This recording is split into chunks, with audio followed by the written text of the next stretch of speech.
बिस्मिल्लाहिर्रहमानिर्रहीम। बच्चों, हम एक्सरसाइज स्टार्ट करने लगे हैं चैप्टर नंबर 8 की। तो हम एक्सरसाइज की तरफ जा रहे हैं। एक्सरसाइज में question number 1 multiple choice question. बच्चों, इसमें टोटल 15 पार्ट्स दिए हुए हैं और क्वेश्चन नंबर जो 1 है वो सिंपल आपके पास नॉलेज बेस्ड मल्टीपल चॉइस है, तो इसलिए आप इसको एक दफ़ा देख लें कि first option A, second C, third B, 4D, 5B,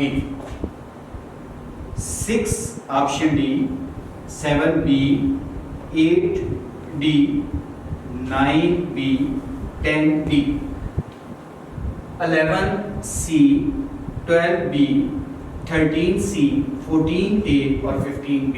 अगर फिर भी कोई चीज़ कंफ्यूज करे तो बच्चों आप हमारे साथ जो है डिस्कस कर सकते हैं, जो हमारी क्लासेस के अंदर जब आप लोग हमारे साथ क्लासेस में डिस्कशन क्लासेस के अंदर इन चीज़ों को डिस्कस कर सकेंगे।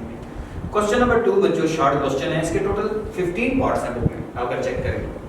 और 15 पार्ट्स में क्या है, कभी एसिड की डेफिनेशन क्या है, बेस की डेफिनेशन क्या है, लोरी ब्रोस्टेड कंसेप्ट क्या है, लोएस्ट डेफिनेशन ऑफ एसिड क्या है, बफर सॉल्यूशन की डेफिनेशन क्या है, इस तरह के छोटे छोटे क्वेश्चन जो ऑलरेडी हम कर चुके हैं। उनमें से 2 क्वेश्चन जो हमें क्वेश्चन नंबर 2 के 15 पार्ट्स में से डिस्टर्ब कर सकते हैं, वो एक ये है क्वेश्चन नंबर 7। इसको जरा देख लें। क्वेश्चन है कि explain gastric acidity and use of anti acid drugs, यानी गैस्ट्रिक एसिडिटी क्या होती है और उसके लिए एंटी एसिड ड्रग्स क्या है। इसमें जो हमने याद रखना है कि हमारे स्टोमिक के अंदर, हमारे पेट के अंदर 1 मोलर हाइड्रोक्लोरिक एसिड मौजूद है और अगर हम स्पाइसी खाने ज़्यादा खाएं तो उससे ये होता है कि बच्चों हमारे पास जो हमारे मैदे में है एसिडिटी इंक्रीज हो जाती है और इसको डिक्रीज करने के लिए हम एंटी एसिड ड्रग यूज़ करते हैं। और एंटी एसिड ड्रग अगर वो कहता है कौन सी यूज़ कर सकते हैं, तो हमारे पास मैग्नीशियम हाइड्रोक्साइड, इसका सस्पेंशन यूज़ करते हैं और ये एंटी एसिड ड्रग के तौर पे यूज़ होता है। तो बच्चों आपसे कहा जाए कि हमारे पास एक्सप्लेन एसिडिक गैस्ट्रिक एसिडिटी क्या है, तो हमारे मैदे में 1 मोलर हाइड्रोक्लोरिक एसिड मौजूद है। अगर हम स्पाइसी फूड ज़्यादा खाते हैं तो इसकी एसिडिटी, इसकी कंसंट्रेशन हमारे सोल्यूशन में, हमारे स्टोमिक में इंक्रीज हो जाती है और जिसकी वजह से हमारे मैदे में तजाबियत हो जाएगी। और फिर हम क्या करते हैं कि उस तजाबियत को यानी उस एसिड को न्यूट्रलाइज करने के लिए बेस डालते हैं। और बेस हम कौन सा यूज़ करते हैं जो एंटी एसिड ड्रग के तौर पे यूज़ होता है, वो मिल्क ऑफ मैग्नीशिया यानी मैग्नीशियम हाइड्रोक्साइड होता है। और आपको पता है कि बच्चों हम जब मेडिकल स्टोर पे जाते हैं तो वहाँ पे हमें एक बोतल में पाउडर फॉर्म में मैग्नीशियम हाइड्रोक्साइड मिलता है। इसके अंदर हम जो है पानी ऐड करते हैं और इसका सस्पेंशन बनाते हैं और इसको हम यूज़ कर रहे होते हैं।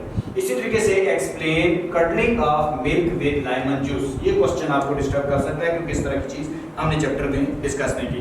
बच्चों मिल्क की कंपोजिशन मुख्तलिफ है, आपको पता है। मिल्क में अगर मैं आपसे कहूँ क्या क्या चीज़ है तो आप कहते हैं जी मिल्क में प्रोटीन्स भी होते हैं। अच्छा, मिल्क में कार्बोहाइड्रेट्स भी हैं, कार्बोहाइड्रेट्स हैं इसमें और क्या है जी, फैट्स हैं। इसी तरीके से इसमें वाटर मौजूद है। तो इसमें एक प्रोटीन मॉलिक्यूल जिसको हम नाम देते हैं कैसीन, ये मिल्क मॉलिक्यूल जो है वो प्रोटीन से इसका ताल्लुक है, ये मिल्क के अंदर पाया जाता है। और आपको पता है कि ये मिल्क को बेसिकली कडलिंग से बचा रहा होता है क्योंकि इसके ऊपर नेगेटिव चार्ज मौजूद होता है। तो इसके नेगेटिव चार्ज आपस में रिपेल होने की वजह से एक दूसरे के साथ कडलिंग नहीं करते, जुड़ते नहीं।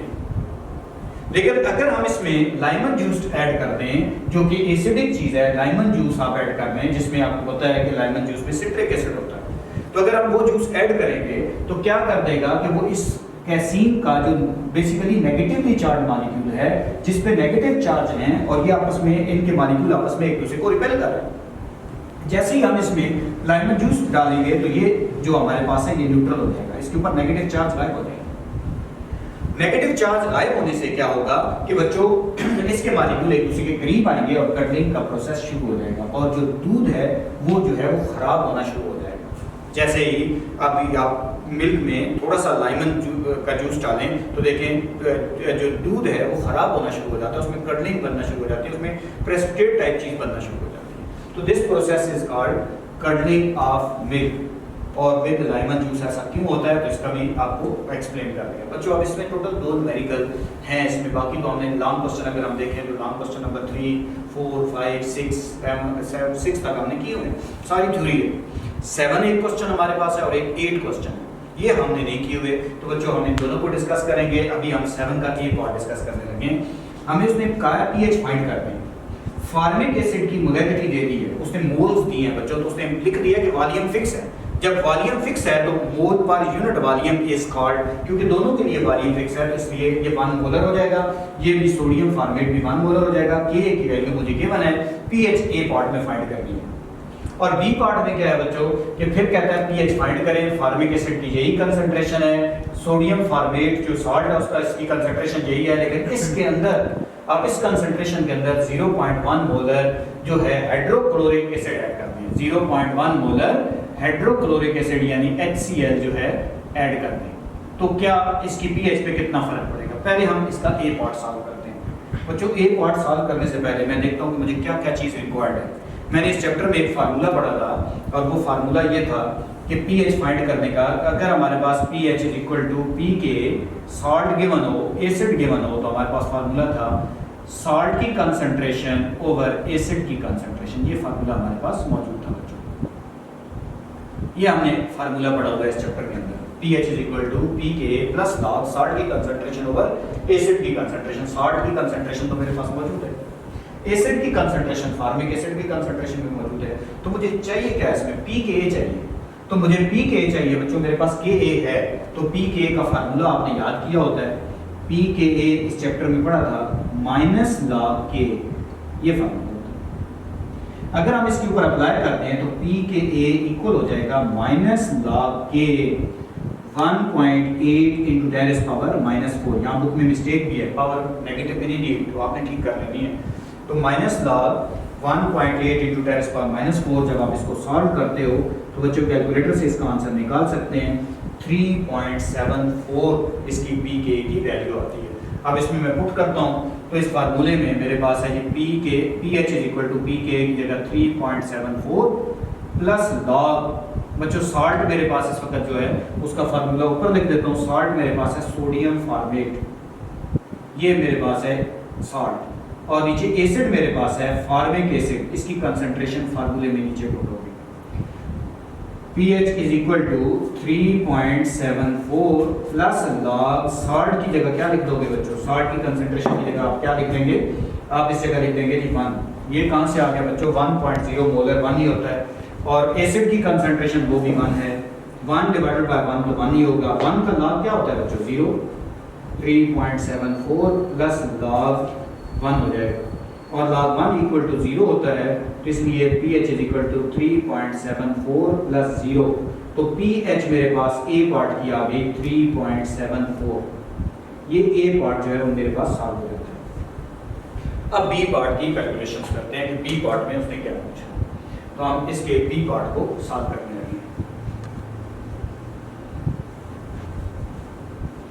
तो बच्चों अब हम बी पार्ट में अगर हम चलते हैं तो वहीं पे मुझे सारी कंसंट्रेशन तो गिवन है, वो कहता है वही डाटा है, वॉल्यूम भी फिक्स है, सिर्फ आप उसी में इसी ए पार्ट के अंदर 0.1 मोलर हाइड्रोक्लोरिक एसिड डाल दें। ये याद रखो बच्चों, जब एसिड डालना हो ना तो आपने जितना एसिड डालोगे इतनी एसिड की कंसंट्रेशन में चीज ऐड कर दोगे, 60 में से उतना माइनस कर दोगे। अच्छा अगर यहाँ कहता ना बेस डालना है, तो बेस जब भी डालोगे तो जितना सॉल्ट होगा वो जितना बेस डालोगे सॉल्ट में उतनी कंसंट्रेशन ऐड हो जाएगी, एसिड में से उतनी माइनस हो जाएगी। ये याद रखना है, क्योंकि हमारी बुक में क्योंकि सिर्फ एसिड के लिहाज से है, तो इसलिए अभी मैं एसिड में न्यू कंसंट्रेशन मेरे पास क्या बन जाएगी बी पार्ट में, आफ्टर एडिंग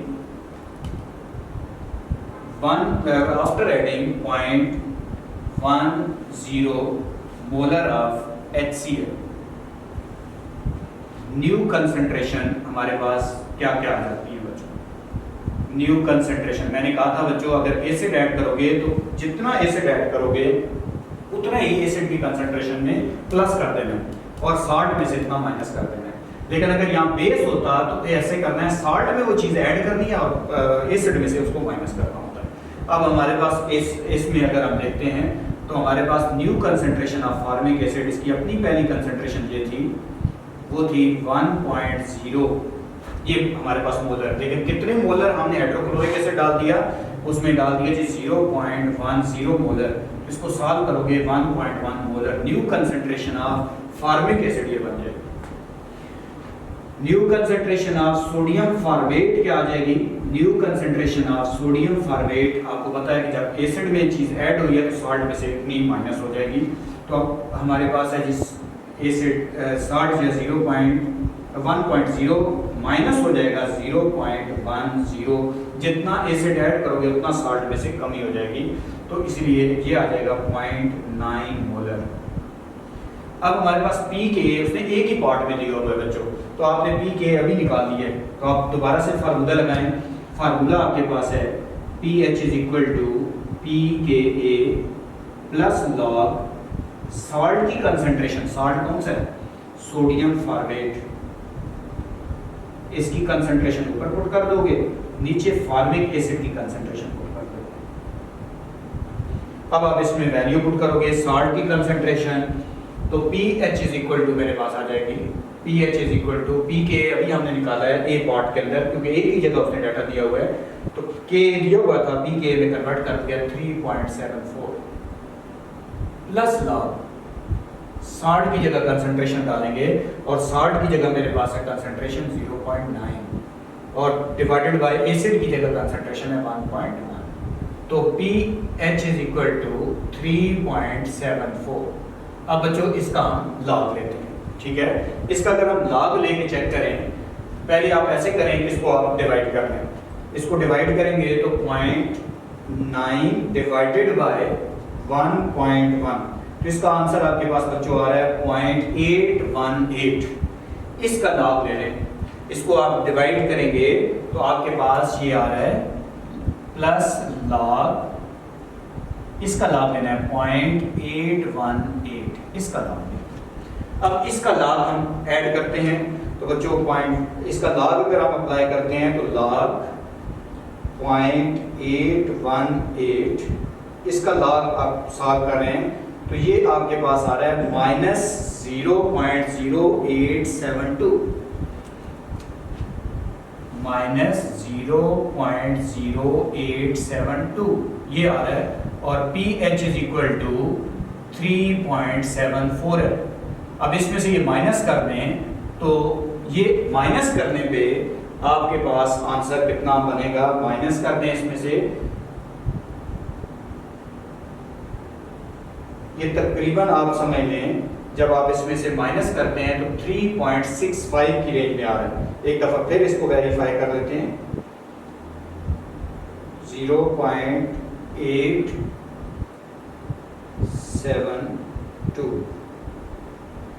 0.365, तो ये आपके पास 0.65, ये बच्चों इसका आंसर आ रहा है 0.65।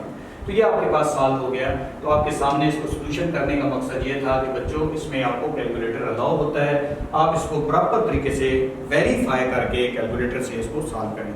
तो ये सिंपल सा मोस्ट इंपॉर्टेंट न्यूमेरिकल है, काफ़ी दफ़ा एग्जाम में आया है। तो उम्मीद है कि बच्चों आज का लेक्चर आपको अच्छा समझ आया होगा। तो इंशाल्लाह एक्सरसाइज के अभी एक क्वेश्चन रह गया, तो हम इंशाल्लाह